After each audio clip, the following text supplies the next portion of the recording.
International food policy research institute ने भूख का शिकार ममालिक की एक फहरिस्त जारी की है, जिसके मुताबिक पाकिस्तान 11वें नंबर पर है। इस लिहाज से मुल्क की कुल आबादी का 22% हिस्सा ग़िज़ा की कमी का शिकार है। इन आदाद-ओ-शुमार के मुताबिक महज 10 मुल्क ऐसे हैं जहां भूख का शिकार लोगों का तनासुब पाकिस्तान से ज्यादा है। ग्लोबल हंगर इंडेक्स 2016 नामी इस फहरिस्त के मुताबिक इंडिया 22वें नंबर पर है और उसको भी पाकिस्तान के साथ उन ममालिक में शामिल किया गया है जहां सूरत हाल तशवीशनाक है।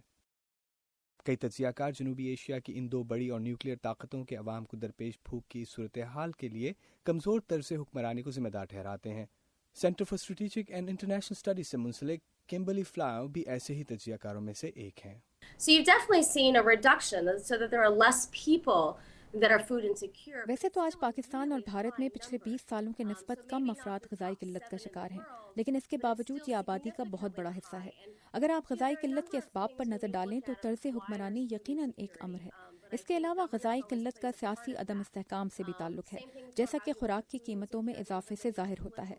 हकीकत यह है कि सियासी अदम इस्तेहकाम की झलक कमज़ोर तर्ज़ हुक्मरानी में नजर आती है।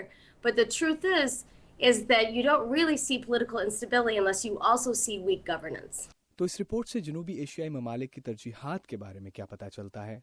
When you're having to divert attention, whether that's to जब address मुल्की वसाइल तनाज़ात से निमटने या ऐसे किसी मामले में खर्च हो रहे हों तो इससे आपके दीगर मुल्की मामलात से निमटने की सलाहियत मुतासर होती है, जैसे सेहत, सफाई, खुराक की दस्तयाबी, खुराक तक रसाई या इससे जुड़े पॉलिसी मामलात।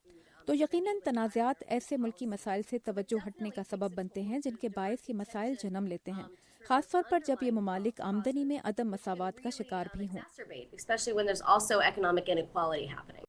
अगरचे इस इंडेक्स पर पाकिस्तान की ग़िज़ाई किल्लत की रैंकिंग में कुछ बेहतरी हुई है, भूख से मुतासरा ममालिक में अब भी पाकिस्तान इथियोपिया के साथ खड़ा है, जिसे अपनी तारीख के बड़े हिस्से में कहत का सामना रहा है। International food policy research institute के मुताबिक साल 2030 तक दुनिया से भूख खत्म करने का हदफ इलाकाई तनाज़ात के खात्मे और सियासी तौर पर मुस्तहकम हुकूमतों के बगैर मुमकिन नहीं।